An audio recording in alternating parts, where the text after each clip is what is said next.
La verdad que honestamente me fue muy atractiva la propuesta. O sea, vos me hablaste, Fran, hará un par de meses, y a borbotones empezaron a venirme fragmentos, recuerdos.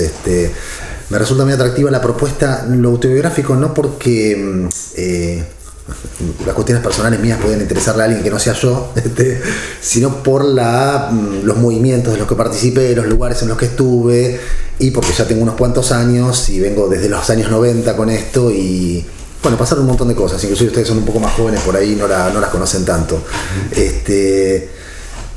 La pregunta inicial era, bueno, ¿cómo me encontré con el psicoanálisis? Esto sí es bien personal. Yo había empezado otra carrera. Yo empecé en junio la facultad. Me cambié de la Facultad de Biotecnología a la Facultad de Bioquímica, Psicología. Y tuve dos encuentros muy potentes. Uno fue con Foucault y otro fue con Freud. Foucault me hizo sentir que no había entendido nada de la vida, que había pensado todo y que estaba todo al revés, que había toda una trama que yo desconocía y que había sido muy ingenuo, ¿sí? A nivel intelectual fue una revelación, fue una epifanía, ¿sí? Y de Freud estaba por rendir ya un parcial. Yo empecé la facultad, estaba por rendir ya, o sea, me tuve que poner al día rápido. El primer texto que tuve que leer, el primer texto en mi vida que leí de Freud fue sobre la psicogénesis de un caso de homosexualidad femenina. Lo venía leyendo, un texto interesante, hasta que en algún momento Freud dice, todo aquel que se mata está matando a otro en su interior. No me acuerdo bien cómo lo dice. Fue pero potentísimo para mí leer esa frase. Esa frase me metió de lleno en el psicoanálisis. No fue una epifanía intelectual, fue una cosa mucho más profunda. No fue que la idea era brillante, que lo era, e ingeniosa, sino que podía concebir perfectamente eso en mí, ¿sí? La idea no sé si de matarme para matar a otro en mi interior, eso fue muy profundo. Mi encuentro por el psicoanálisis fue muy experiencial, ¿sí? Y a partir de ahí siempre fue así. Fue no tanto las asociaciones intelectuales que uno puede hacer sobre la obra, ¿sí? O sobre los textos que uno lee y sobre lo que uno va pensando, sino que fue una relación siempre a nivel de la experiencia. A mí los textos yo los atravieso, y si los textos no me mueven nada, a mí no me interesan, me aburren, ¿sí? Es como los leo prácticamente como si fuera literatura en ese sentido. Si no hay una experiencia del texto, si el texto no mueve nada a nivel de la experiencia, a mí no me atrae ese texto, ¿sí? Hay muchos autores, inclusive muchos autores clásicos, con los que me pasó eso, digamos, no me sedujeron porque no me aportaron nada a nivel de la experiencia de lectura. O sea, para mi gusto empezó bien la relación con el psicoanálisis, empezó por ese lugar, digamos, no fue una sorpresa intelectual, que también lo fue, por supuesto, pero yo había escuchado mucho hablar de psicoanálisis en una familia bastante culta, digamos, ¿sí? Y mi tío era psicoanalista, qué sé yo, se hablaba de psicoanálisis, se conocía a Freud, se hablaba de Freud. Vengo de una familia católica, así que se denigraba a Freud, pero con mucho conocimiento de él, etc. Por eso para mí pasó por otro lado. Pero a mí lo que realmente me marcó fue la experiencia, ¿sí? O sea, donde yo nací al psicoanálisis y a pensar el psicoanálisis de algún modo, como lo pienso ahora lo pienso de modos muy diferentes seguramente, pero las matrices, digamos, conceptuales de cómo entiendo el psicoanálisis se formaron en los 90, en la experiencia del Pampillón de los 90, digamos. Eso fue como para mí decisivo. Fue una experiencia decisiva para todo lo que la atravesamos, no solo quienes éramos militantes, sino toda una generación de gente que hoy tiene entre 45 y 50 y pico de años, que pasó por ahí, que aunque no haya militado en el Pampillón, pasó por las actividades, fue atravesada por un eje, y que están dispersos hoy por los centros de salud, por los hospitales generales, en los consultorios, etc. Para mí fue muy potente eso, fue muy potente porque yo conocí eso cuando era bastante joven, o sea, creo que estaba en tercer año, segundo año, y ya estaba un poquito hastiado de la ecolalia repetitiva de la Facultad de Psicología, y la sensación, tengan en cuenta que era la Facultad de Psicología en aquel momento, hoy es un poquito diferente, no tanto, era isomorfa del estado de la situación social. La situación social al principio de los 90, era 93, 94, era pensamiento único, o sea, no había ninguna chance de que hubiera ningún cambio, ni ninguna forma de pensar distinto a como pensaba todo el mundo. En la Facultad de Psicología sucedía exactamente lo mismo, por eso el Pampillón fue tan disruptivo y generó una movida muy importante. Tengan en cuenta que después nosotros teníamos, a la hora de la selección, teníamos 1000 votos, o sea, muchísima gente. Y nosotros ahí yo la conocí a Silvia Bleichmar, Marta María Roberti, Héctor Figoli, Marilu Pelento, Juan Carlos Volnovich, Rafael Paz, que nos introdujeron otra forma de pensar el análisis. A mí particularmente quien más me conmovió fue Silvia, ¿sí? Silvia tenía un estilo muy potente de transmisión, era muy rápida, muy inteligente, muy divertida, muy desacartonada para hablar. Silvia era muy desacartonada para hablar. De hecho es mucho más, casi que la escritura de ella es más rígida que su lenguaje oral, digamos, ¿sí? Su lenguaje oral era explosivo, expansivo, y Silvia me transmitió dos cosas. Lo primero que yo escuché, me acuerdo de una conferencia sobre los modelos metapsicológicos en Freud, en el año creo que 93 o 94, antes que saque su segundo libro. La relación teoría clínica, eso que no existía en la facultad de psicología. Sentir que había un paciente y que lo más interesante era poder teorizar de modo vacilante en función de lo que sucedía en la práctica. Silvia transmitía todo el tiempo eso, hablaba todo el tiempo de lo que hacía, pero al mismo tiempo pensaba en torno a lo que hacía, mostraba las vacilaciones de lo que pensaba en función de lo que sus pacientes le proponían como dificultad y como límite de la teoría. Eso para mí fue fascinante, porque estaba esa cuestión ligada nuevamente a una tentativa de elaboración teórica siempre fallida, siempre incompleta, de una experiencia. ¿Sí? Nuevamente situaba la experiencia en el centro, y le daba dinámica a la teoría, porque una teoría en relación con la clínica es una teoría en movimiento constante, porque justamente porque la teoría nunca llega a apresar la clínica. Felizmente, cuando empecé a trabajar me di cuenta, menos mal, si no sería absolutamente aburrido trabajar con pacientes, y sería absolutamente aburrido escribir, teorizar, pensar.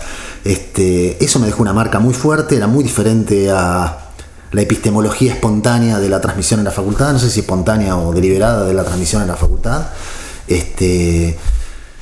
y lo que tenían ellos, que eran todos militantes de los 70, digamos, que habían estado exiliados adentro o afuera, etcétera, era que algo que para mí se volvió inclaudicable es pensar la relación entre lo que sucede dentro de un consultorio y los modelos principales de la teoría psicoanalítica y la época, el momento histórico.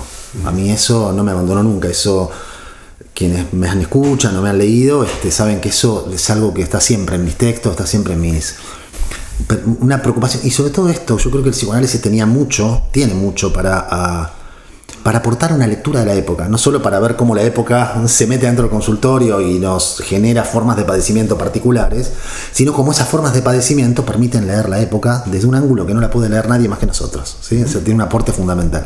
Para mí eso fueron las 2 o 3 cuestiones que me marcaron mucho y que yo creo que hicieron mucho ruido en la facultad, muchísimo. Yo creo que nos odiaban a nosotros. Yo después, cuando volví de París es mi segunda etapa, digamos, como... Me acuerdo que presenté el seminario de pregrado y durante 4 años lo tuve que ir a argumentar y a pelearme con algunos consejeros porque no me querían aprobar, porque bueno, me tenían entre ojos, digamos, ¿sí? Y porque aparte no permitían, y hasta el día de hoy todavía algo de eso sucede, no permitían que algo diferente se escuche, salvo alguien que yo quise mucho, que falleció el año pasado o este año, que fue Marité Colovini. Cuando me acuerdo yo había escrito un volante de crítica de nosotros en el año 96, para ajustarse a los cánones de Coneau, deciden aprobar el plan de estudios. Nosotros empezamos, o sea, esto venía desde antes, nosotros empezamos, hagamos una comisión y reformémoslo, esto no funciona. No. Bloque único, en aquel momento se llamaba lista alternativa, eran todas alternativas, era muy gracioso, eran 16 consejeros y nosotros 4 del Pampillón, votamos en contra. Y yo escribí un documento muy largo, que después lo transformamos en volante. Fue un quilombo, digamos, y el volante generó mucho quilombo, la gente lo leía, eran volantes conceptuales, ¿no? Estaba re interesante y la gente los leía y les gustaba y se acercaban, y se acercó Marité, enojada, ¿sí? ¿Quién escribió este volante? Yo le digo, vamos a tomar un café, me dice, vamos, le digo. Y era como era Marité, muy fuerte, o sea, muy como ofuscada, pero al mismo tiempo habilitando. De hecho, nos invita a mí, a Nicolás Vallejo, a dar una clase sobre algunas otras ideas dentro del psicoanálisis en su materia.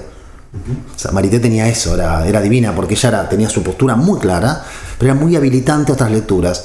Salvo Marité, creo que en los 90 nadie nos dio demasiada pelota, a nadie le interesó y éramos estudiantes en general, muy resistidos. Y yo siempre tuve la sensación, hasta hace no tanto, que la cosa siguió, digamos. Porque bueno, el bloque hegemónico de la facultad a nivel teórico es muy fuerte y admite muy mal las disidencias. Ahora, haber estado del lado de las disidencias a mí yo nunca me interesó estar del lado de la hegemonía, pero es una cuestión más personal, no le importa a nadie que escuche esto más que a mí. Pues sí, tiene que ver con mi forma. Pero aparte, a mí estar del otro lado de la hegemonía, de un lado más contrahegemónico, nada, me hizo que yo siempre estuviera pensando, siempre estuviera en posición crítica, siempre estuviera intentando ir más allá de lo que se decía, que nunca conformarme con lo que se decía, porque en realidad todo concepto termina siendo agua en la clínica, y es ahí donde, bueno, ¿no?, donde se puede reformular, repensar. Para mí fue muy importante, yo creo que para mucha gente fue muy importante, para una generación, y yo creo que dejó una marca muy grande en el psicoanálisis en Rosario, esa experiencia, a pesar de que éramos todos pendejos. Marta María murió muy joven, Marta María murió en el año 2000, que era la jefa nuestra, nuestra Cristina. Marta María y Héctor, ambos murieron con muy poca diferencia de tiempo. Héctor murió 3 meses después, y quedamos un poco huérfanos, y salimos cada uno para donde pudimos. Yo cuando terminé la facultad, cuando murió Marta, yo pensaba, me recibí a principios del 98 y Marta murió a fines del 99 o fines del 2000, no me acuerdo ahora. No me acuerdo. Bueno, en alguno de esos años yo me sentí igual, yo llegué a supervisar una vez con Marta María. Ahí me acerqué un poquito más a Silvia, supervisé un par de veces con Silvia y decidí que quería irme a estudiar a Francia. Ya estaba recibido. En lo personal fue difícil porque, bueno, pasábamos de estar en mucho movimiento, con mucha gente, un poco en la cresta de la ola, a nada, al refugio, a la fuera de la facultad, escupidos de la facultad, de niños mimados de la facultad a nadie, a empezar a remarla, lo cual me parece que es algo que yo transmito mucho en las supervisiones, es empezar de nuevo y nada, es encontrarte con la clínica que te enfrenta a la castración rápidamente, porque, digamos, todo narcisismo que vos traías, si vos realmente tenés una posición de querer escuchar al paciente, el narcisismo se derrumba, porque te das cuenta que no sabés, que sabés menos de lo que creías, que un conjunto de cuestiones teóricas. Yo me acuerdo que yo tenía una metapsicología muy rígida, yo era muy rígido cuando estudiaba, ¿sí? Me iba bien, me gustaba, escribía cosas, pero era para mi gusto ahora muy rígido. Cuando empecé a escuchar pacientes me di cuenta que había la cuestión con la fantasía que yo no había pensado y que eso me hacía estallar todo, digamos, ¿sí? Entonces tuve la angustiosa y estimulante sensación de tener que pensar todo nuevo. Y creo, en el fondo, que el día que no la pueda sentir así, me voy a retirar. Digamos, el día que me aburguese en lo que ya pensé, me generó una sensación angustiante, o sea, avergonzante, pero al mismo tiempo estimulante, leer cosas que yo he escrito en otro momento. Yo leo mi primer libro, que tiene 4 años. El último ensayo sí me encanta, el más político, pero los otros los miro y digo, qué boludo, ¿por qué digo estas cosas? Digamos, ¿no? Esto está mal, o esto está. Me acuerdo de una idea que tenía planteé en algún momento que los chicos no generan fantasía sobre los juegos virtuales, que los juegos virtuales quedan ahí, que no. Claro, después tuve un hijo que en realidad montaba todas las escenas lúdicas en función de los juegos virtuales, porque le gustaba mucho los juegos virtuales y le gustaba mucho el juego clásico, el playing. Digo, qué boludo, ¿por qué me apresuro con estas cosas? Bueno, no me apresuré, qué sé yo, pero bueno, me genera una sensación de vergüenza que no quiero que nadie lo lea, pero al mismo tiempo me estimula a pensar otras cosas. El día que yo no pueda sentir más eso, no voy a dedicarme más, por lo menos no a producir. Porque bueno, yo creo que eso es un poco lo que me marcaron mis maestros y eso es lo que yo aprendí en los 90. Es toda una posición epistemológica en el fondo.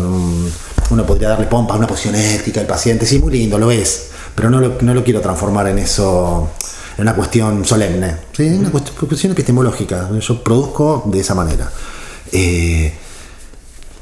Esos fueron mis comienzos y yo creo que es interesantísimo lo que están esta serie de entrevistas, porque bueno, nada, seguramente los analistas que vayan invitando van a ir iluminando distintos momentos históricos que hacen a lo que es el psicoanálisis en Rosario, honestamente, y no es por narcisismo generacional, digamos, o algo medio extraño, pero algo así, no es por eso. Yo creo que no sería el mismo sin esa experiencia de los 90.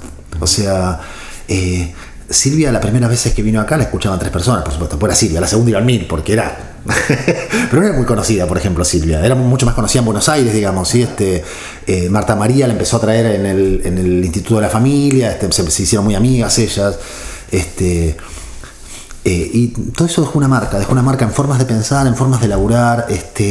Dejó una marca, por ejemplo, de que la reforma del plan de estudio, que nunca se hizo y nunca se va a hacer, o sea, sí se hizo, pero fue un maquillaje, lo dejó como eje.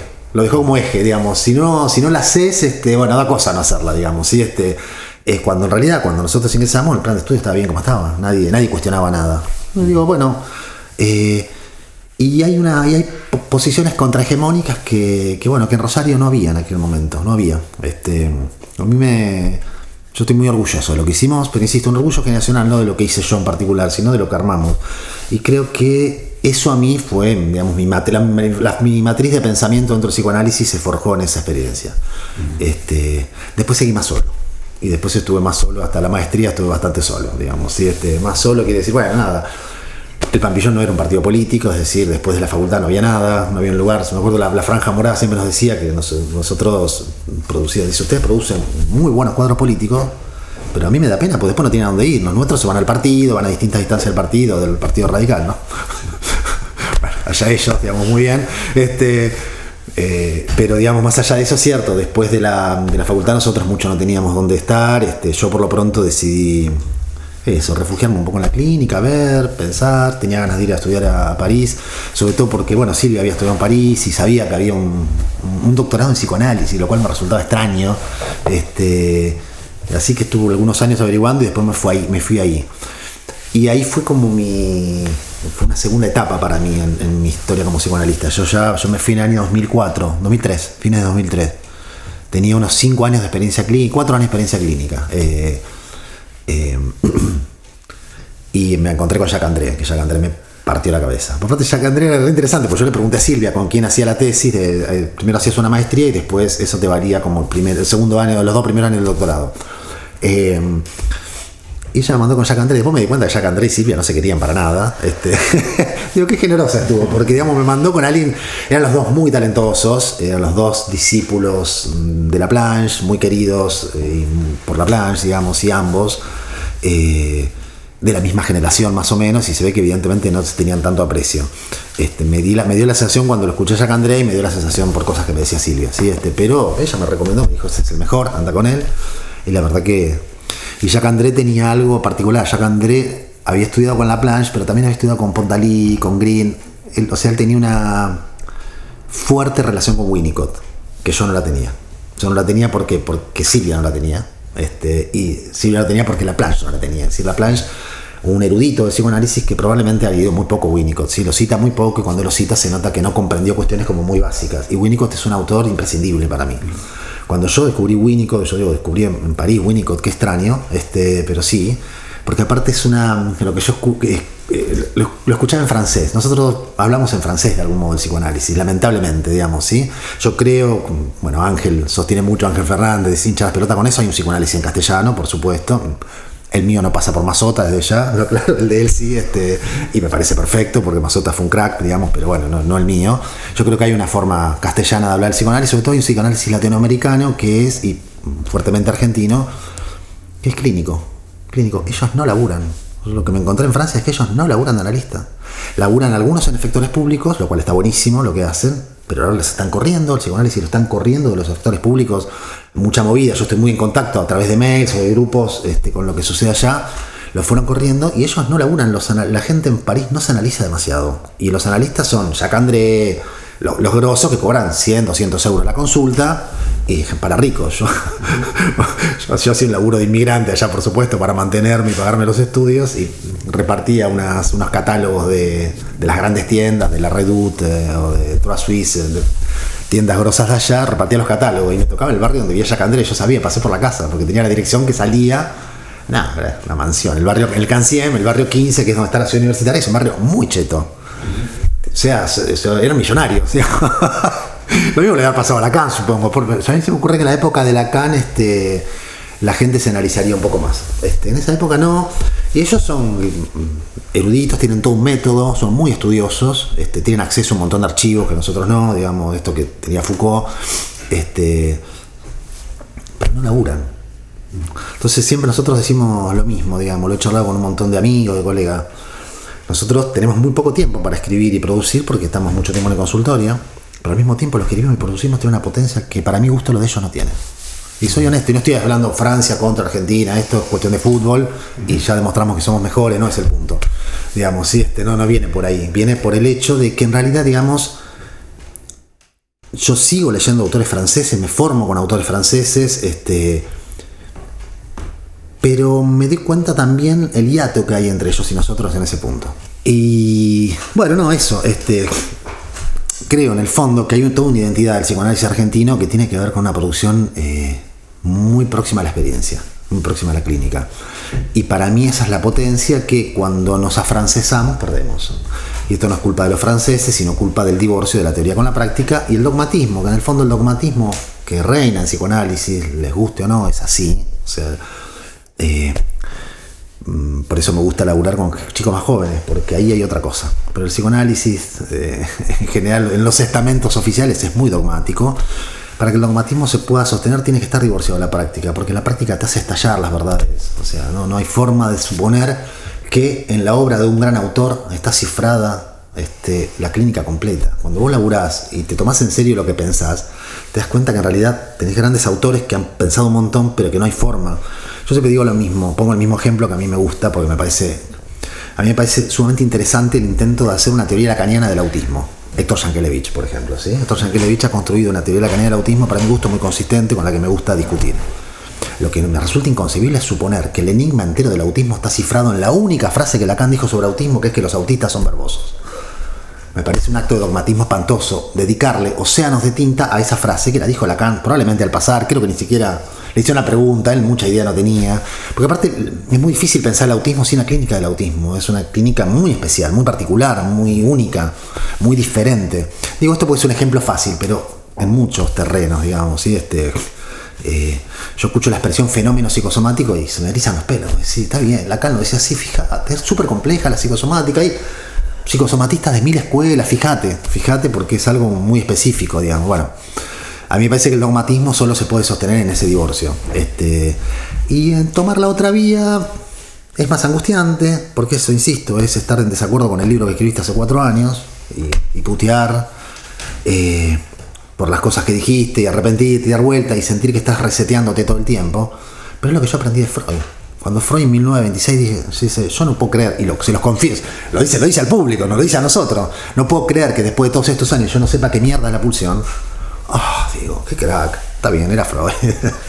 Digo, pero hay que decirlo, justamente, porque era Freud, porque era un tipo que estaba consagrado, era un tipo que él pudiera abrir eso, digo, qué gesto que tanto cuesta seguir, que es bancarse la angustia de, después de 20 años, no saber qué carajo es la pulsión cuando es uno de los conceptos fundamentales del campo que inventaste. Digo, qué fuerte.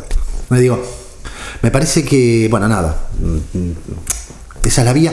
Lo que yo me encontré en Francia fue un hiato con algunos compañeros, había compañeros de todo el mundo, había muchos latinos, había mexicanos, argentinos, una argentina que me hice muy amigo, una porteña, ahí me enteré que se había muerto Leucovich porque ella estaba en la cátedra de Ignacio, de ética, creo que estaba en la casa de ética, y ella se vino a estudiar, y me la encontré llorando en la puerta de París 7, y claro, ya era muy amiga de Ignacio, me enteré de la muerte de Ignacio, lo conocieron Ignacio, ¿saben? Sí.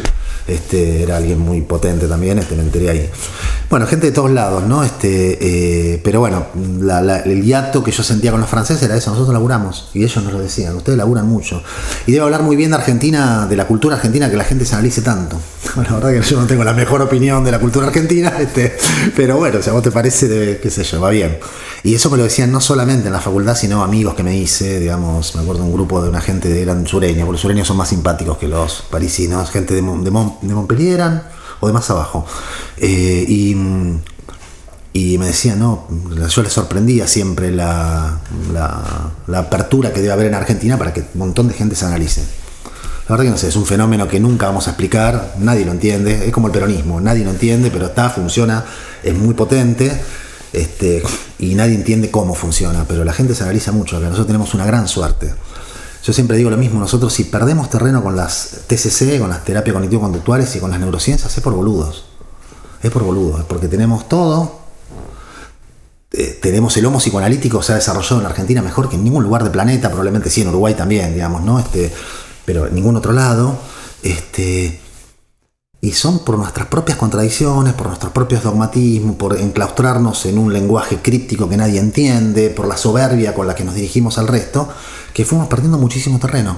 Es un problema nuestro, no de ellos. Entonces, ¿viste? Y después andan llorando la carta de cómo avanza el enemigo. Y lo digo, el enemigo está bien, vengo de una tradición de política fuerte yo, pero realmente lo creo así, creo que son el enemigo. Las TCC y las neurociencias, no todo, digamos, la neurología es un campo de debate, ¿no? Pero sí, sobre todo el neurologismo, son el enemigo y ellos han avanzado porque nosotros hemos cedido mucho terreno por boludos, por dogmáticos, por rígidos, por soberbios.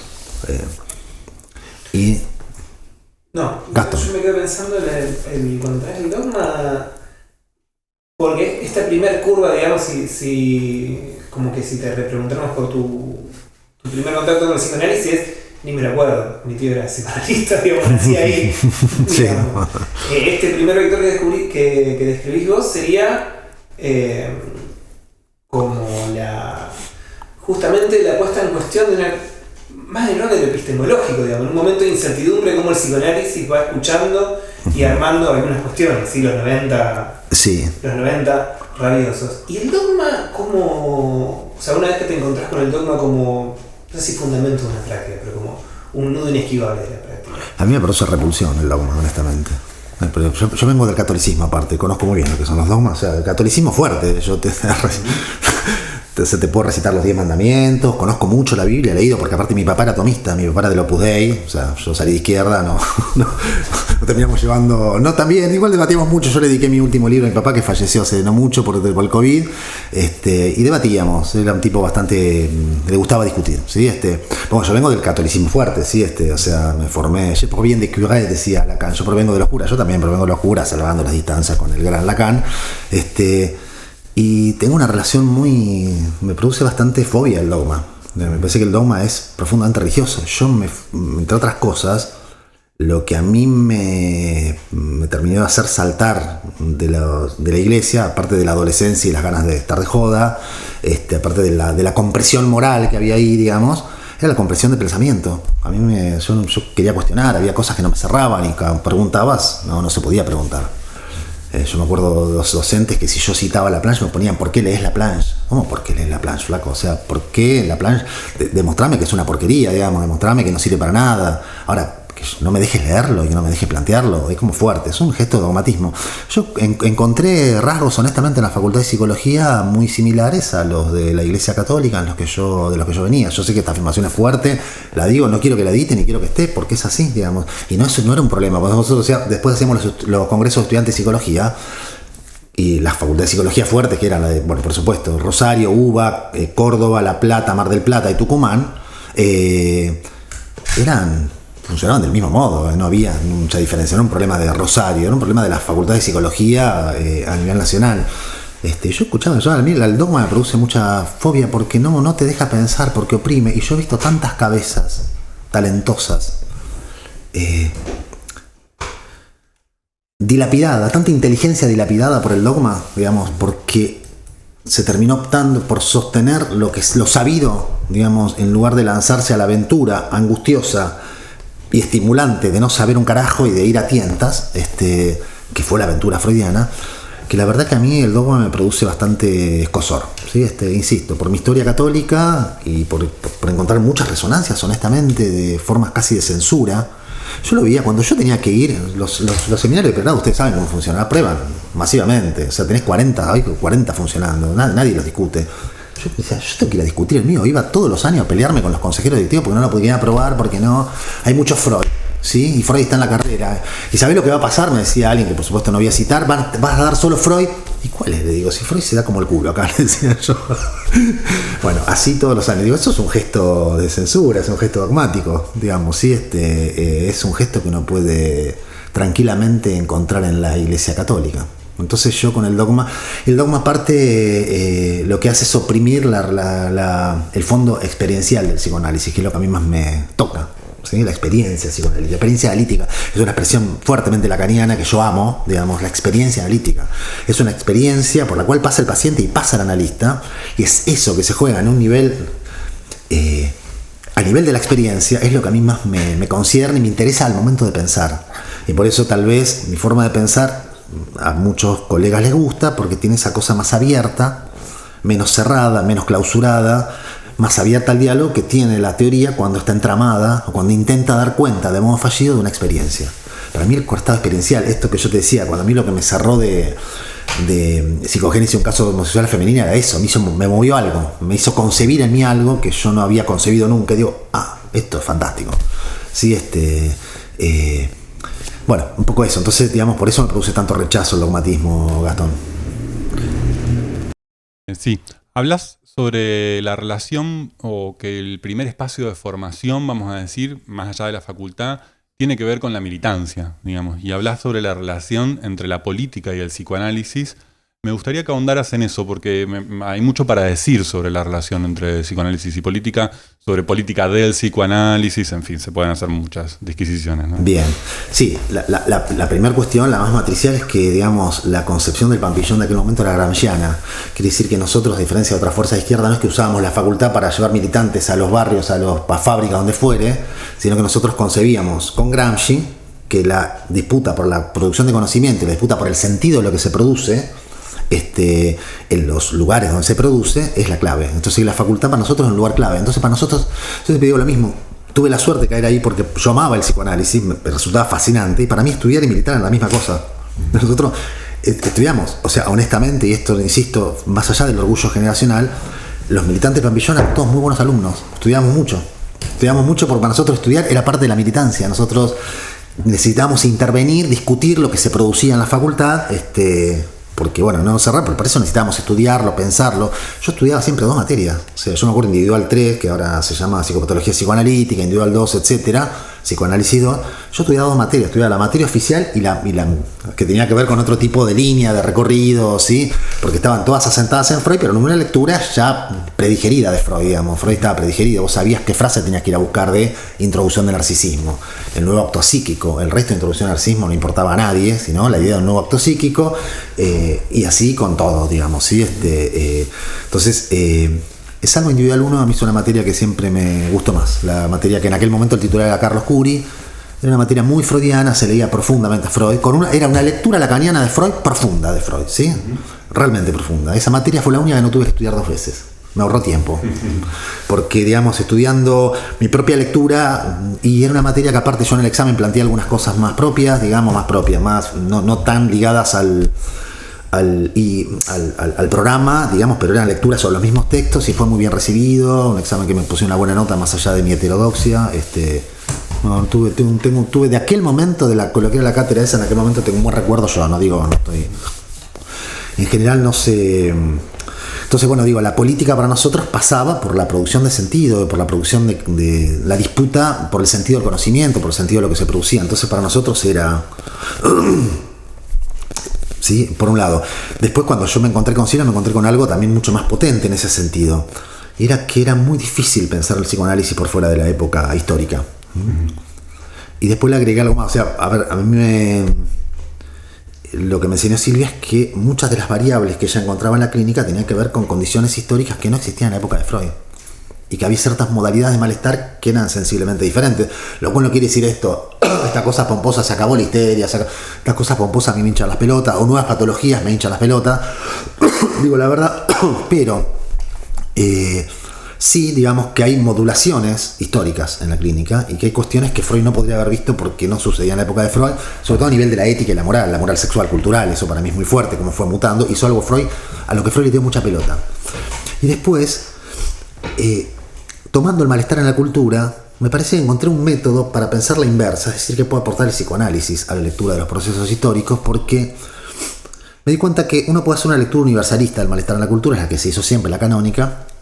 Pero bueno, cuando vos ves que en realidad Freud tensa el padecimiento centrado en la culpa, especialmente en torno a la moral cristiana, vos decís, bueno, sigue siendo la moral hegemónica para los pibes de 20 y pico de años. Y capaz que no. Capaz que la culpa, y aparte yo lo que me encontraba con mis pacientes es que la culpa no era predominante en el modo de sufrimiento. Y Freud, yo digo, podemos hacer de esto un texto histórico. Es decir, cómo Freud nos muestra cómo, en relación a la moral de su época, o la moral de su época produce cierto modo de malestar. Y me pareció, digamos, que había un método, que yo intenté pensarlo en la actualidad, digamos, de hecho, un segundo ensayo en mi libro se llama El malestar en la cultura contemporánea, tomaba ese método, que es poder pensar el malestar que yo encuentro en el consultorio como reverso de la época, y poder pensar que eso es un punto de vista para leer resortes íntimos, finos, delicados de la época, que no lo puede leer ni la sociología, ni antropología, ni la política, ni nadie que no somos nosotros. Digo, por eso quienes lo intentaron les fue tan bien, entre ellos Silvia, digamos, ¿no? Poder no solamente ver cómo, digamos, los modos de padecimiento, de malestar, están de algún modo signados por por la ética dominante, por la moral dominante, si les gusta, ¿sí? Sino el modo en que ese malestar con el que nosotros trabajamos nos muestra los bajos fondos de una época, el reverso de una época, ¿sí?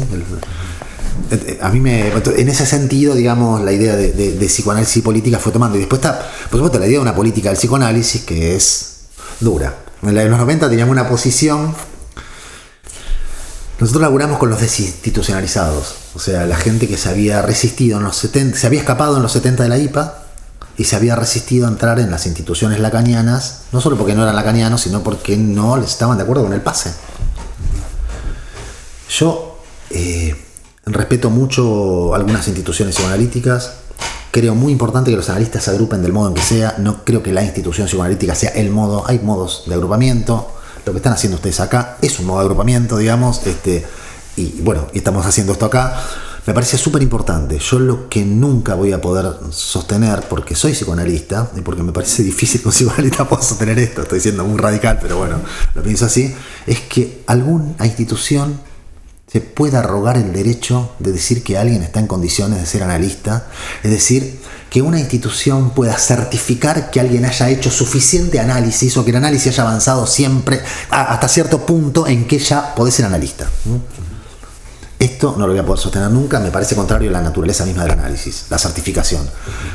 Y para mí, esto también es radical, pero yo lo he planteado por escrito, así que lo puedo decir tranquilamente. La teoría del fin de análisis siempre está ligada a problemas institucionales. El problema del fin de análisis es un problema institucional. Con nuestros pacientes que no van a ser analistas, no nos importa que hay cierto momento, como decía Freud, nos ponemos de acuerdo que el paciente y el analista, por ahora ya está. El análisis sabemos que es interminable, que ese paciente se puede analizar.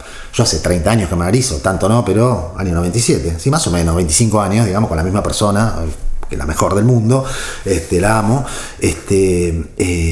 y me podría analizar toda mi vida, yo me voy a analizar toda mi vida, digamos, supongo, digamos, pero digamos, esto por problemas psicopatológicos míos, digamos, sí, y aparte porque a mí me sirve mucho para el laburo, porque nuestro laburo estamos muy expuestos a la contratransferencia, a mí me sirve para no inundar al paciente con la contratransferencia, sino tomarla como vector de lectura de la situación, me sirve analizarme, digamos, pero aparte yo me analizo porque lo necesito, no para ser analista, porque lo necesito, porque me gusta y porque me hace muy bien, me cambió la vida, esa es la otra punto de encuentro con el análisis. Yo cuando estaba por recibirme me empecé a analizar y dije, por esto quiero hacer esto, digamos, por lo que produce a mí, digamos, que es lo que Freud decía, encuéntrense con los efectos del psicoanálisis, van a primero sostener la existencia del inconsciente y después van a sostener el análisis como recurso clínico, digamos, ¿sí? Y tenía razón, y tenía mucha razón. No sé a qué venía con esto, porque estaba diciendo algo que me fui por la rama y me parece que era importante. La política del psicoanálisis. Eso, la política institucional. Entonces, digamos, yo no podría sostener jamás ni la idea de pase ni la idea del análisis didáctico, me parecen contrarias a la naturaleza del análisis. Tampoco me parece que hay algo de mucha contaminación institucional en la teoría del fin de análisis. ¿Sí? Porque la teoría del fin de análisis la necesita toda institución que autoriza. ¿Por qué? Bueno, llegaste a un fin, toma. ¿Sí? Atravesaste el fantasma, toma. Te identificaste al analista, toma, tenés el título, ¿sí? Me parece que la teoría del fin de análisis está, si vos la pensás en Freud, está ligada a sus problemas institucionales siempre, en Lacan también, ¿sí? Está ligada a cuestiones institucionales, de instituciones que intentan garantizar las tres patas de la formación del analista: análisis personal, supervisión y formación teórica.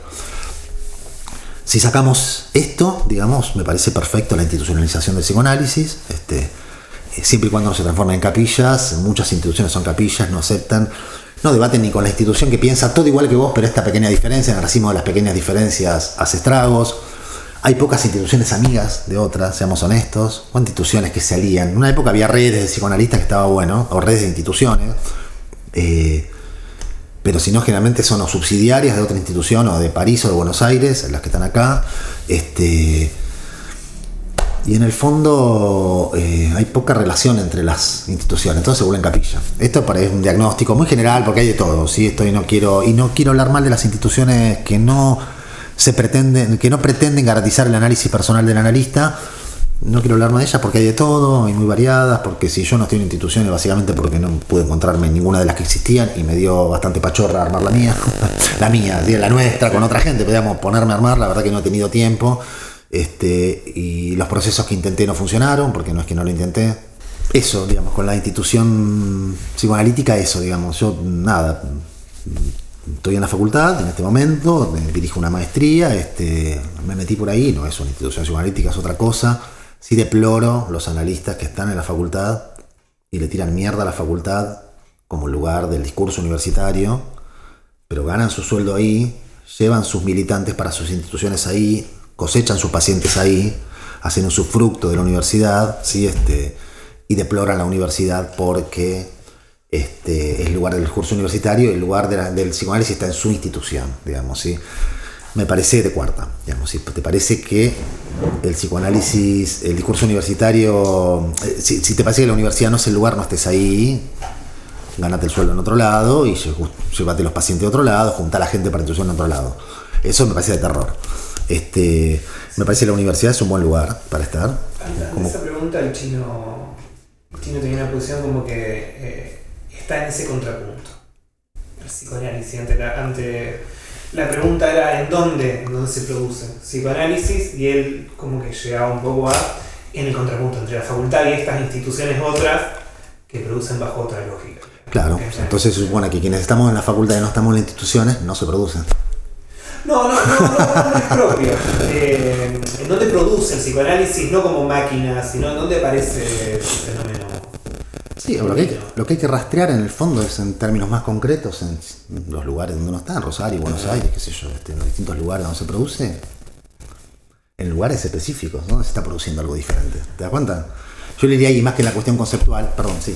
No, sí, eso es un poco el sentido de la entrevista, ¿no? Justamente, poder ir a buscar a los que son referentes para nosotros, dónde creen, dónde piensan, dónde entienden que se formaron, dónde producieron sus cambios, sus giros, bueno, todas estas cosas que nos está contando. De alguna manera, vos venís haciendo una historización en donde la formación fuerte de psicoanálisis estuvo ligada a la política, pero hablás de un punto de quiebre en lo que significa, vamos a decir, viajar afuera y dejar la experiencia militante que ya te tenía más o menos organizado. ¿Cómo fue ese cambio? Fue fundamental, porque Jacques André era un tipo encantador, pero era muy duro. Los franceses son muy duros. Y mis alumnos eran muy chupamedias, porque todos los franceses son muy chupamedias del maître. Ustedes saben, esto se dice siempre, pero el maître es el maestro, pero es el amo también, digamos, ¿no? Entonces, cuando yo expongo la primera, yo era muy Blaise Mariano, y Jacques André me sacude. Y me fui muy golpeado, ¿sí? Subjetivamente, porque yo, venía de un lugar donde sentirme muy, mi narcisismo muy ensalzado, muy insuflado, y cuando me fui a mi departamento en París, así golpeado, porque me cuestiona, me dice muy bien, es muy interesante, pero bueno, me dice, sobre todo esto, je ne vous trouve pas, yo no encuentro a usted acá, no encuentro lo propio. Y digo, pasó un día de que me repuse, y dije, este chabón me dio, no solo el derecho, la obligación de pensar. O sea, de dejarme con toda esta pelotudez solemne y de volver a mi fuente, de pensar, de inventar cosas, que es lo que a mí me gusta. Y nada, para mí fue liberador eso, volver a eso, pero aparte yo ahí me reconcilié, o sea, conocí a Winnicott, que cambió mucho mi forma de pensar. No me dice winnicottiano, es muy difícil ser winnicottiano, pero sí me parece que me di cuenta que Winnicott y Lacan fueron los dos más grandes analistas que hubo después de Freud, ¿sí? Y que un psicoanálisis contemporáneo surge de dialectizar y de hacerlos pelear un rato. Porque lo que vio el Winnicott no lo vio Lacan y lo que vio Lacan no lo vio Winnicott. Y yo, por supuesto, me formé con los post-lacanianos, pero bueno, llevan esa marca de haber descubierto, ¿sí?, la impronta, digamos, de la sexualidad del otro. La prioridad del otro no está en Freud, la prioridad del otro está en Winnicott y en Lacan, ¿sí? En Freud es mucho más endogenista, está en algunos lugares, pero predominantemente, si leemos bien, el complejo de Edipo, el deseo es el deseo del otro, no, el complejo de Edipo freudiano va del niño a los padres, o sea, es un deseo que, como sabemos cómo, de golpe el niño desea a la madre y entonces odia al padre. El deseo fuerte de la sexualidad del adulto como constitutiva, como prioritaria y como fundamento de la constitución psíquica está fuertemente en Lacan. Lacan pega un giro copernicano dentro del psicoanálisis y en Winnicott, pero presentan sesgos muy diferentes del otro. Yo no puedo pensar sin ambos, o sea, yo no soy lacaniano, pero pienso con autores que se inspiran mucho en Lacan. París me marcó por eso, me marcó porque me reconcilié con Lacan. Yo era antilacaniano, porque estar en la facultad militando contra el dogmatismo era militar contra el lacanismo, porque era muy fuerte. Yo conocí ahí dos docentes que me partieron la cabeza. Una fue, sobre todo ella, Monique David Menard y Patrick Guillomard, que eran lacanianos, fuertemente lacanianos, talentosísimos, pero claro, Monique David Menard daba un seminario que articulaba la última parte del seminario 11 con el temor al derrumbe de Winnicott. Digo, puta, ¿quién carajo? No conozco a nadie en Argentina que haya puesto a debatir a Lacan con Winnicott. Ahora, en ningún lado, porque la mina, ¿sabes lo que hacía? Una mina era muy inteligente, se han traducido algunos libros de ella acá. Aparte era muy buena oradora y venía de la filosofía, manejaba mucho, sobre todo Heidegger, había hecho, creo que su tesis de doctorado sobre Heidegger. Y la mina preguntaba, bueno, a ver, ¿quién le leyó el seminario? Entonces levantaba la mano. ¿Quién leyó El temor al derrumbe? Nunca coinciden. Yo había leído los dos, por supuesto, me dio pudor decir que yo sí, porque era de nene que se para con el monio, como decía Silvia, con el monio lunar, y ya lo leí, ¿viste? Para recitando, digamos, no me gustó, pero bueno, yo lo había leído ambos, porque venía de una formación lacaniana, y había leído Winnicott, pero no lo había entendido mucho en realidad, lo entendí con ella. El temor al derrumbe es un texto muy complejo, probablemente de lo más complejo. Entendí la complejidad de Winnicott, me reconcilié con Lacan, me di cuenta que el problema no era el lacanismo, que había un lacanismo vivo, recordé muchos de mis docentes que eran lacanianos vivos. Eran muy pocos, en realidad menos que los otros, pero bueno, mucha gente en Rosario mismo que eran lacanianos vivos. Digo, acá el problema no es Lacan. Por eso la maestría lleva el sesgo de mi formación en París también, porque es posescuelista. La maestría la armé un poco yo, digamos. Me dijeron, bueno, fíjate, entonces yo armé un poco los conceptos y las ideas, invité a los docentes, uno por uno. Y es posescuelista, la mitad de mis docentes son lacanianos. Después me encontré con Pablo, que nos hicimos muy amigos, pero aparte tenemos una afinidad intelectual impresionante con Pablo Peunard, digamos. O sea, es muy fuerte darse cuenta que llegamos a lugares más o menos similares por caminos tan diferentes. Y puta, qué importante que es cuando lacaniano en el centro está la experiencia clínica. Porque en el fondo terminamos rodeando algo que excede las teorías y que cuando llegamos a ciertos lugares, llegamos a lugares bastante comunes. Yo una vez tuvimos una actividad que nos habían invitado de un centro, no me acuerdo el nombre, ahora estoy leyéndole el nombre y me gustaría que después, cuando lo editen, lo pongan, porque se me fue el nombre, yo tengo problemas de memoria importantes, nada, tanto no, pero digamos, por ahí me olvido. Es un centro de salud, digamos, estaba Mati Quirós, fue el que nos invitó, Matías Quirós, estábamos Pablo y yo y Ceci López Ocaris, éramos los tres, en distintas, tres conferencias, ¿sí? Cuando yo terminé de hablar, Pablo quedó impactado. Me dice, no puedo creer. Me dice antes de empezar a hablar él. Papá, llegaste al mismo lugar que yo. Por un camino, pero que nada que ver. Y te empezó dando la conferencia sobre eso, diciendo, no puedo creer cómo, digamos, por este lugar llega a cuestiones, a las mismas cuestiones que yo, a mismas conclusiones, desde lugares de trayectos tan diferentes. Digo, yo me reconcilié con el lacanismo, me di cuenta que el problema no era el lacanismo, sino el dogmatismo. Me encontré en París con la vieja carta de Winnicott a Klein, dándome cuenta que el kleinismo había vivido la misma lógica, que el problema no era Lacan, el problema era una lógica recurrente, que es lo que yo llamo después en mi primer libro, el último ensayo de mi primer libro, escuelismo, ¿sí? Es una lógica político-epistemológica muy particular, muy recurrente en la historia del psicoanálisis, de la época de Freud en adelante. Y me di cuenta de algo que después se lo dije a Jacques André esto para mí fue también otra epifanía. Fue una actividad sobre la obra de Laplanche, ¿sí? Yo había sido muy laplanchiano en su momento, ya no lo era tanto, pero bueno, era un autor que me gustaba mucho. Silvia se había diferenciado un poco de Laplanche, a mí me gustaba mucho más lo que planteaba Silvia en esta discusión, mucho más clínica era Silvia, y probablemente más inteligente, sí, realmente era una mina muy talentosa. Pero una actividad que estaba muy buena porque, digamos, había gente, o sea, había organizado Jacques André en Santa Ana, aparte que era donde daba el seminario de Lacan, tenía toda una mística el lugar, digamos, ¿sí? Y era gente que le hacía ciertos comentarios sobre la obra y Laplanche respondía. Eran 5. Los primeros 4 eran muy cercanos a Laplanche. Bueno, el tipo me pareció muy desagradable, trataba muy mal a la gente del público, ¿viste? No quería responder las preguntas. Era un tipo grande, tenía como 90 años ya. Y lo agarró Guiomard, que Guiomard era lacaniano. Y lo que le dice el tipo es, mire, dice, todo muy lindo, pero la prioridad del otro es un hallazgo de Lacan. O sea, le empezó a decir todo lo que él tenía de lacaniano. Yo te miento, esto lo conté 1000 veces, digamos, pero bueno, no va a quedar grabado en algún lado. El tipo estaba sentado así, viste, con esa cara sombría, se tira para atrás, se calma, le cambia el semblante, dice, no, yo tengo la mejor opinión de Lacan. Dice, no solo Lacan fue un gran teórico en el que yo me inspiré mucho, sino que fue mi analista. Y fue un gran analista que a mí me aportó mucho, me cambió la vida, dijo. Y yo dije, en el momento dije, me abracé a este tipo, me hice antilacaniano en su momento y en realidad se trataba de una transferencia mal resuelta. a 10.000 kilómetros donde yo vivía. Yo soy un pelotudo, tuve la sensación de ser un pelotudo. Y digo, los argentinos somos muy pelotudos en esto, digamos, ¿sí? Estamos comiéndonos problemas. Después lo viví con el autismo. El autismo, digamos, nosotros estamos leyendo autores que están pensando para Francia porque tienen serios problemas allá, que nosotros no tenemos. Y estamos importando teoría espuria, digamos, ¿sí? Ligada a las dificultades. Eso lo planteé en mi último libro, está largo, si a alguno le interesa lo puede buscar ahí, de la situación del psicoanálisis en Francia y cómo esto influye en la mierda que leemos sobre autismo de los autores franceses, ¿sí? Yo dije, no, está mal. Y cuando rendí el examen, después de rendir el examen, me había ido muy bien, estaba muy contento, con Jacques André terminamos bastante bien y a él le había gustado mucho mi tesis. Me dice, bueno, cuénteme, dice, ¿qué va a hacer ahora? Me dice, cuénteme, usted no es de Buenos Aires, porque yo fui Argentina es Buenos Aires, ¿sí? ¿Qué Rosario? Bueno, Rosario, digo, está muy cerca de Buenos Aires, una ciudad relativamente similar a Buenos Aires, bastante parecida, la verdad que hasta estéticamente parecida. Es la segunda ciudad en importancia del país, por supuesto, discúlpenme los cordobeses que vean esto, pero lo sigo pensando a pesar de que tenemos menos gente. Creo que es una ciudad como clave, culturalmente, una ciudad culturalmente muy fuerte, hay mucha movida cultural, y le digo, aparte es el mejor lugar para pensar el psicoanálisis. Entonces me dice, ¿por qué?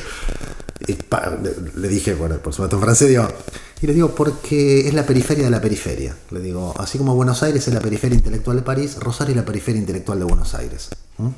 Y las periferias son los mejores lugares para pensar.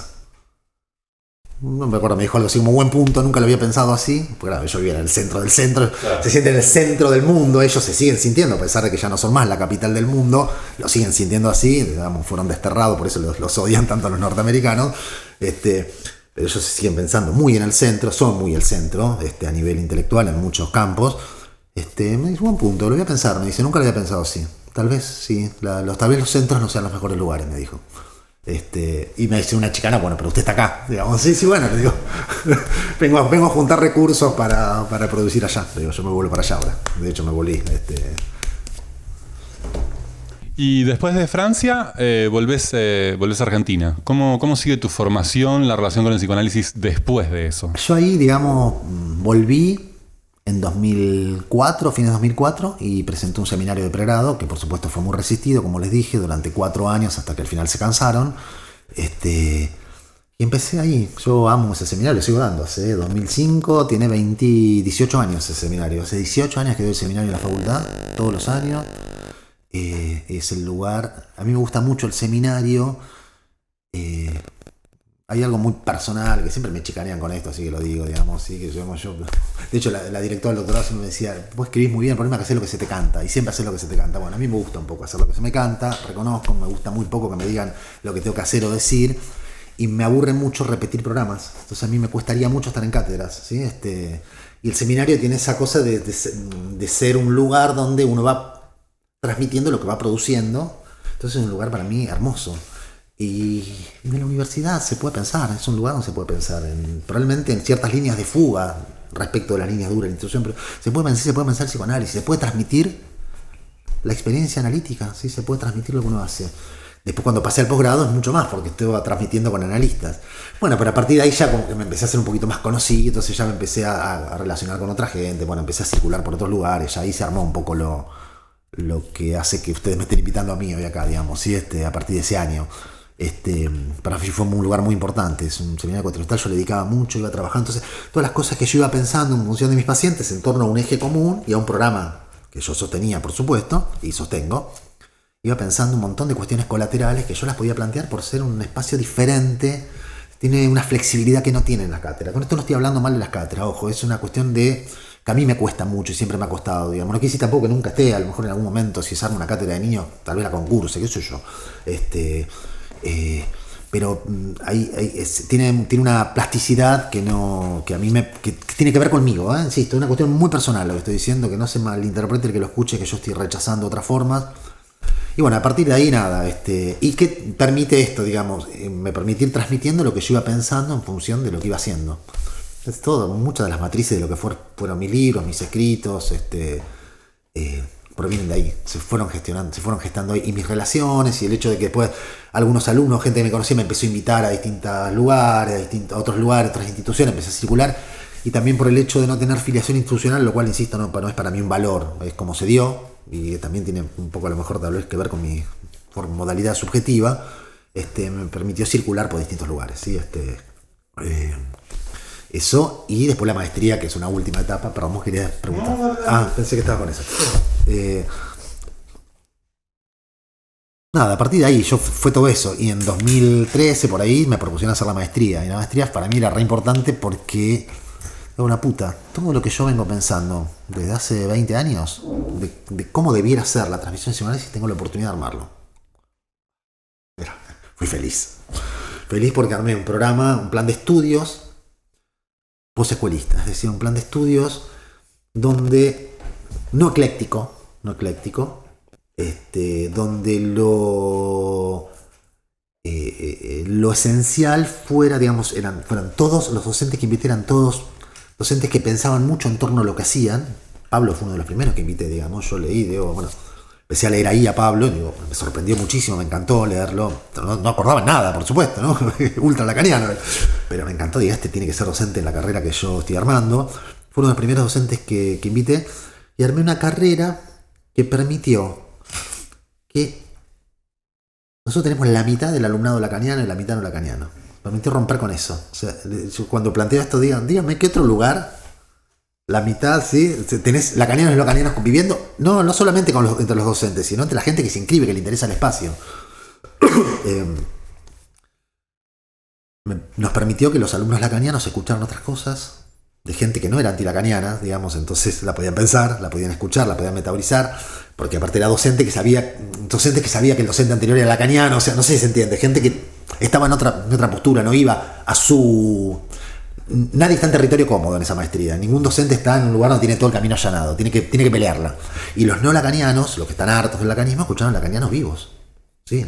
Muchos no lacanianos escuchaban a Pablo y le partía la cabeza, le pedían que le dirija la tesis, gente que era de otro palo, nada que ver. Digo, bueno, esto es lo que yo quería.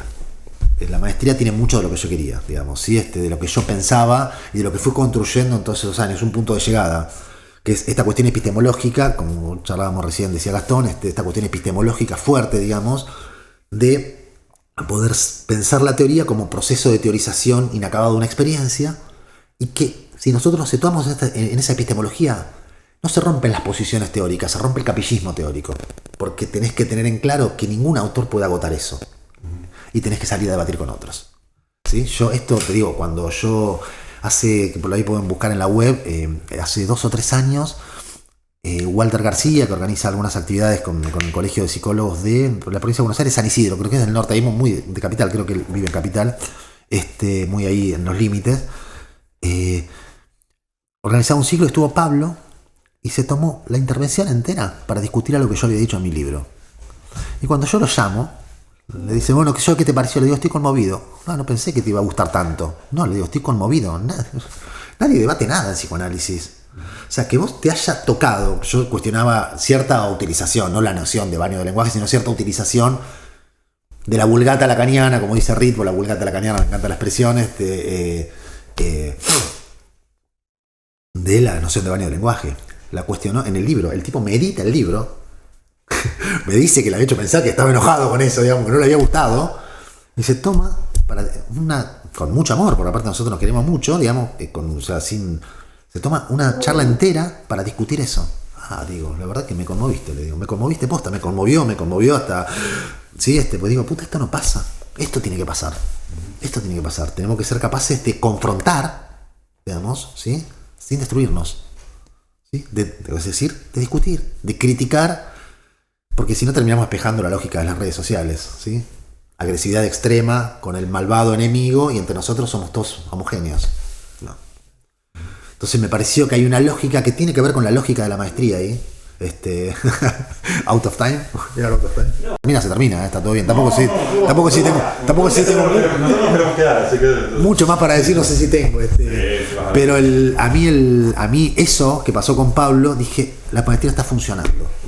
Está funcionando porque está sucediendo que estemos debatiendo y que estemos pensando en torno a problemas clínicos comunes, autores de diferentes líneas teóricas, que es lo que no sucedió nunca en psicoanálisis en 100 años de historia. Pues digo, bueno, vamos por ahí. Y Esto, a mí el alumnado me gusta de la maestría, es un alumnado muy heterogéneo. Aparte, bueno, hay psicopedagogos, fonodiólogos, pero son casi todas mujeres en general. Hay psicoanalistas de distintas corrientes en el público, que debaten, se juntan.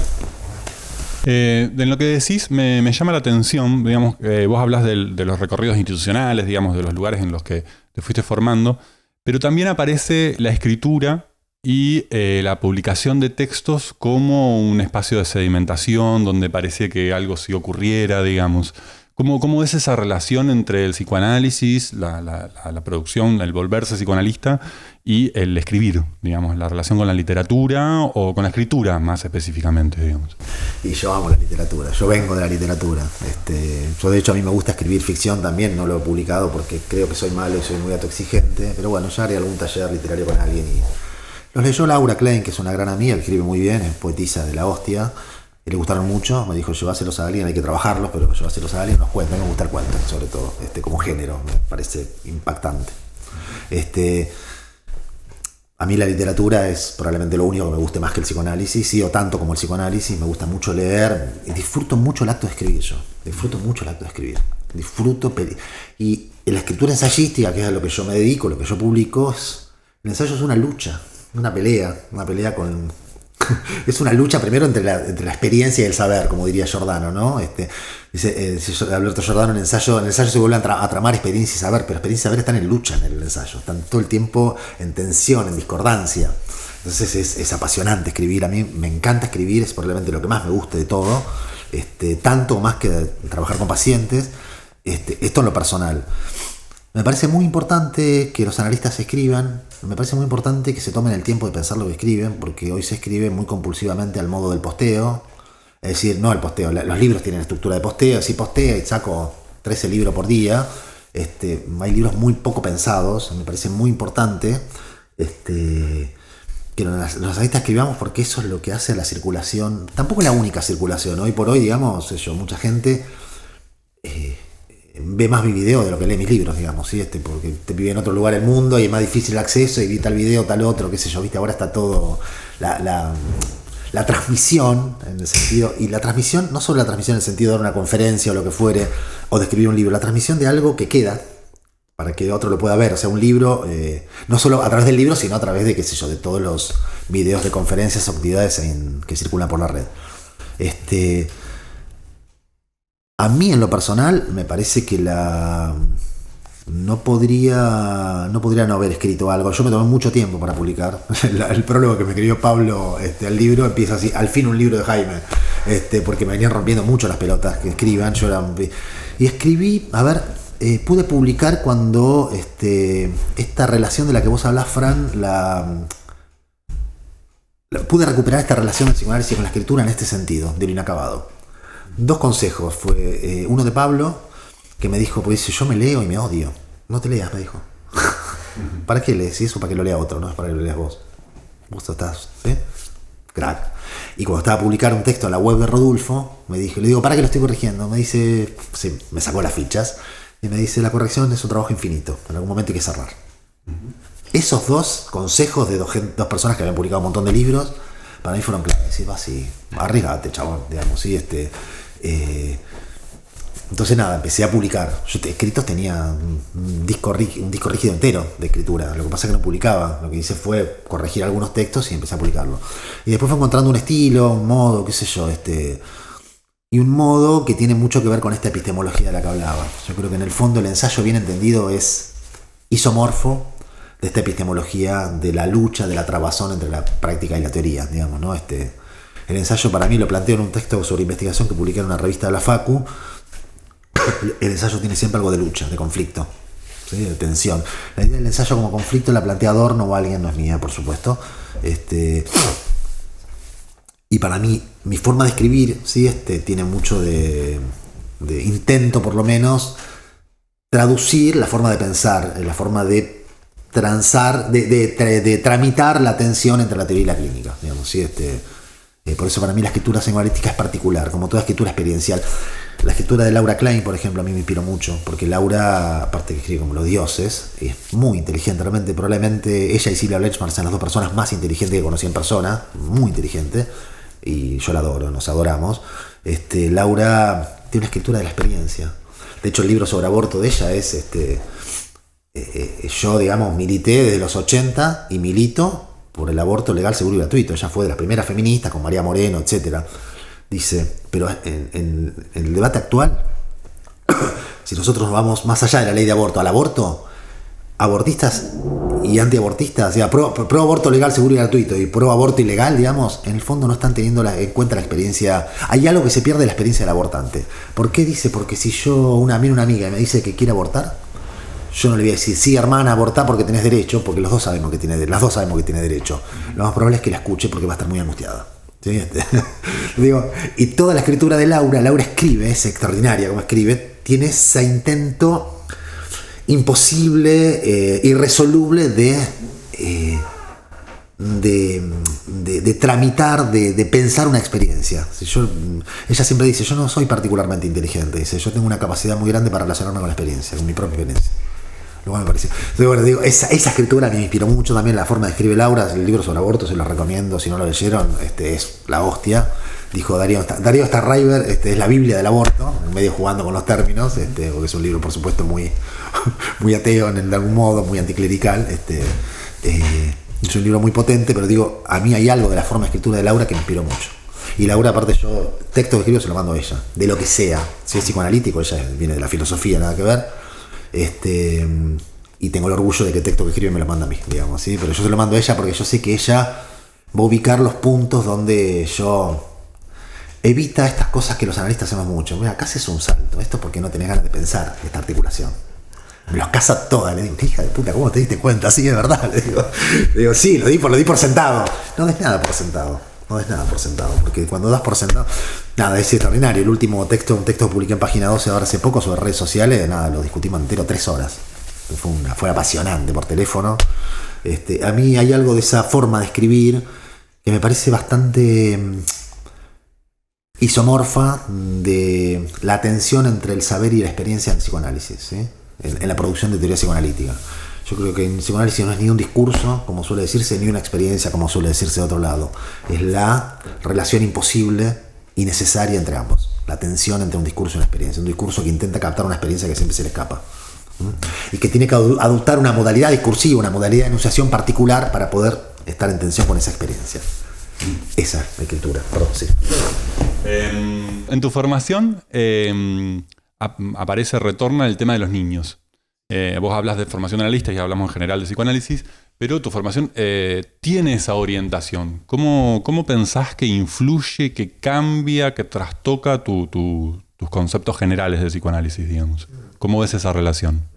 Hermosa pregunta, Fran, hermosa, sí. A ver, yo me hice analista de niños por mis maestros analistas de niños. Y a mí me gustan los pibes, ¿sí? Me gustan los pibes de una manera particular. Me gusta jugar con los pibes, pero yo de chico no jugaba. Yo de chico era una mente atormentada que pensaba todo el tiempo. Yo aprendí a leer solo a los 4 años, o sea, era una mente atormentada. Yo no jugaba. Pensaba, relacionaba, articulaba. Si no era un pibe. Pero era un pibe que tendría que haber ido a análisis, de hecho. Digamos, largamente tendría que haber ido a análisis. Mi madre creo que siempre lo supo. De hecho, me intentaban llevar a análisis y yo le decía que no estaba loco y que no quería ir, digamos, y me resistí, como hice todo en mi vida, a los gritos. Pero me gusta, yo disfruto precisamente, digamos, el psicoanálisis me hizo recuperar a mí la cuestión lúdica, por eso me gusta tanto Winnicott, porque el psicoanálisis con adultos también tiene algo lúdico. Hay un juego con el humor, con la ironía, con el juego de palabras, con el ida y vuelta, con el chiste. Yo trabajo de esa manera. Yo trabajo del fondo de la misma manera con niños y con adultos, pero tenía que haber pasado primero por los niños para poder trabajar de esta manera con adultos. A mí me marcó mucho el análisis de niños. A mí me gusta como campo de indagación teórica, digamos, me parece apasionante. Yo con los autismos estoy pensando en los primeros tiempos del primer encuentro con el adulto y el niño, o sea, problemas que son cruciales para el psicoanálisis. En el psicoanálisis de niños es un campo donde es mucho más interesante para pensarlos, ¿sí? Y uno tiene otro tipo de experiencia en relación a los primeros tiempos de la estructuración psíquica. Uno va viendo cómo se va constituyendo el psiquismo, tiene algo, ¿no?, muy potente. Pero aparte es una concepción del análisis. Yo empecé laburando con niños y después me puse a laburar con adultos y por hoy lo disfruto tanto uno como otro. De hecho, con niños me canso un poco más porque hay que fumarse un montón de cuestiones. Y aparte porque hay que poner mucho más el cuerpo. Y siempre tengo más o menos la mitad de mis pacientes son adultos, la mitad son niños. ¿Sí? Pero el psicoanálisis de adultos con el que yo trabajo, y esto creo que es algo que tomé de Winnicott, tiene algo muy lúdico. Por eso yo no soy acartonado en absolutamente nada, ¿sí? Pero mucho menos podría ser en el consultorio. No tengo cartones, no tengo. Entonces hay algo ahí más lúdico, más que tiene algo de acogedor, pero al mismo tiempo de poder jugar un poco con lo que se dice, que es un poco una marca del psicoanálisis de niños en mi forma de trabajar con adultos. Me gusta mucho laburar con la ironía, me gusta mucho laburar con los juegos de palabras, con los chistes, y a mí siempre me funcionó muy bien. Por otro lado, me parece que el paciente también se relaja, se siente menos observado, menos escrutado. Y hay algo con los niños, esto creo que lo dice Pablo, alguien lo dice, creo que lo dice Pablo, los niños se dan cuenta cuando vos estás careteando. Bueno, el psicoanálisis de niño me enseñó a no caretearla. Es decir, que si no entiendo, no entiendo, si entiendo, sí entiendo, si me da risa, me río, si no me da risa, no me río, ¿sí? No careteo nada. Y esto creo que los pacientes lo agradecen, porque si salimos de esa impostura, los pacientes agradecen que salgamos de esta impostura, de la impostura del analista, te sienten más humano. Y esto no rebaja la asimetría, ni hace que uno esté, yo odio estas cosas que se suelen decir, digamos, ¿no? Ni que uno esté actuando la contratransferencia o que uno esté mostrando demasiado su subjetividad. Creo que esto es una pelotudez, porque no hay forma de decir la palabra hola sin mostrar toda tu subjetividad. Este consultorio está arreglado a mi gusto, son mi coso, ese mole me encanta, una paciente lo odia, me dice, a mí me encanta, me gustan los muebles antiguos, muebles de estilo inglés, a mí me gustan los muebles de estilo inglés, son más sobrios que los franceses, ¿sí? A mí me gustan. Esto todo tiene mi gusto, el tono de voz, mi forma de sentarme, mi forma de vestirme, ¿sí? O sea, no hay forma, digamos, yo no puedo fingir ser otro, no me puedo despersonalizar. Y mi forma de hablar, mi forma de intervenir está muy marcada por esto. Esto me lo enseñaron los niños. Porque con los niños cuando la careteas, perdés. ¿Sí? Me hicieron desacartonado en el laburo, ¿sí? Yo creo que no soy acartonado del trail y me trató de usted, le digo, ¿vos me ves cara de usted? Nadie me trató de usted, nunca nadie me trató de usted, le digo, ¿cómo me va a tratar de usted? En una defensa de TIF. Alguien que aparte yo conocía, ¿no? Me dice, me salió así, y después me quedó. Dice, me salió así la primera vez, me quedó el usted. Para mí fue muy importante empezar por ahí. Silvia Grande, mi analista, creo que fue ella la que lo dijo alguna vez a alguien en modo informal, que me dijeron que había dicho, creo, no sé quién lo dijo, que es muy difícil ser analista sin haber analizado alguna vez un niño. Por lo menos alguna vez, uno. Digo, puta, no quiero, porque hay mucha gente que labura y nunca analizó niño y está escuchando pelotudo nada, no digo que sea así. Pero digo, qué interesante la idea, porque en el fondo el análisis de niños aporta algo muy importante al análisis de adultos, que es su dimensión lúdica. Bueno, nada, eso. Digo, insisto, no digo con esto que hay que analizar sí o sí niños para poder ser analista, pero digo, me parece interesante la idea porque digo, aporta algo en cuanto a la dimensión lúdica del análisis que en el análisis de adultos a veces se podría perder, digamos, ¿sí? Nada, eso, un poco eso, digamos, ¿sí? Me permitió eso y me permitieron jugar los chicos. Yo, insisto, era un niño que no jugaba mucho. Después pensaba, digo, mis hermanos tenían todos juguetes, yo no tenía juguetes. Yo jugaba mucho físico porque yo no podía parar de moverme, entonces jugaba mucho físico, me trepaba, el mono Jaime me decía, me trepaba a todos lados, y me gustaban mucho los deportes, y jugaba al tenis, y jugaba al fútbol, y jugaba todo lo que podía, estaba cerca del club, estaba todo el día en el club, y pensaba, no podía parar de pensar. Era insomnio, de chico era insomnio yo, no solo ahora, de chico no era una cabeza que no paraba nunca. Que tiene sus virtudes, produce algunos rendimientos a veces eso, pero en el fondo era un niño incapaz de jugar. Creo que también fue una reivindicación de mi propia historia, laburar con niños, así como analizarme con alguien como Silvia, que es muy especial también. Silvia es muy acogedora, es muy áspera cuando tiene que serlo, y muy aguda, y muy divertida, es una persona muy divertida. Cualquiera que yo no la conozco en el mundo exterior, de hecho me la busqué lejos y después terminé siendo director de posgrado igual que ella, entonces la veo, pero dice que es una persona muy divertida, Silvia. Todo el mundo dice una persona muy graciosa, ¿no? ¿Usted alguno la conoce? No. Yo la leí en la foto. No, pero Silvia Grande, digo, mi analista. Ah, no. Silvia Silvia también era muy graciosa, pero era brava, digamos, Silvia. Silvia Grande, yo también digo, mi análisis me marcó mucho, con una persona muy, muy rápida, muy divertida con lo que dice, me tira chicanas, me tira chistes, es una gran analista, pero aparte alguien muy desacartonado. Silvia es muy desacartonada. Me encontré con la gente adecuada, tuve suerte, me encontré con la gente adecuada. Yo venía de la nada, pasé del catolicismo a los redondos, sin transición, redondos y a la fiesta concomitante, digamos. A la otra misa, digamos. Pasé a la otra misa, cuando los redondos dejaban de ser de culto, yo ya estuve en obras un par de veces, qué sé yo, acá en el Sportivo América, que se llenaba. Y me encontré en la facultad con gente, tuve mucha suerte con la gente con la que me encontré, que me fue... Creo que también si uno lo pone a pensar, siempre lo pensé esto, digo... Uno tiende a pensar la cosa como destino, si no se vuelve loco, digamos. Yo estaba predestinado a terminar donde terminé, para bien o para mal, te guste o no te guste donde estás, digamos. Particularmente creo que a todos más o menos nos gusta donde estamos, porque un poco lo empujamos nosotros ahí. Si no había algo, pero también es tan contingente todo, depende tanto con quién sea. Yo siempre siento, si no me hubiera encontrado con los chicos de Pampillón en los 90, ¿dónde habría terminado? Sería tan crítico como soy, no lo sé. Siempre siento, yo tenía que ser de izquierda, qué sé yo, no sé, a lo mejor no debe haber terminado, qué sé yo. Y mi relación con el psicoanálisis, supongo que la historia de vida de cualquiera está marcada muy por encuentros muy contingentes también. Insisto, que si lo pensamos así nos volvemos medio locos, porque nosotros creemos que hicimos lo que tenemos o lo que somos, que nos autofinanciamos, nos autofabricamos, y que tarde o temprano íbamos a terminar en los lugares donde terminamos. Pero la verdad es que yo a esta altura no estoy tan seguro de si no tuvimos todos mucha suerte en el fondo, o que dependemos mucho de la contingencia, ¿no? Que nada nos predestinaba a estar donde estamos.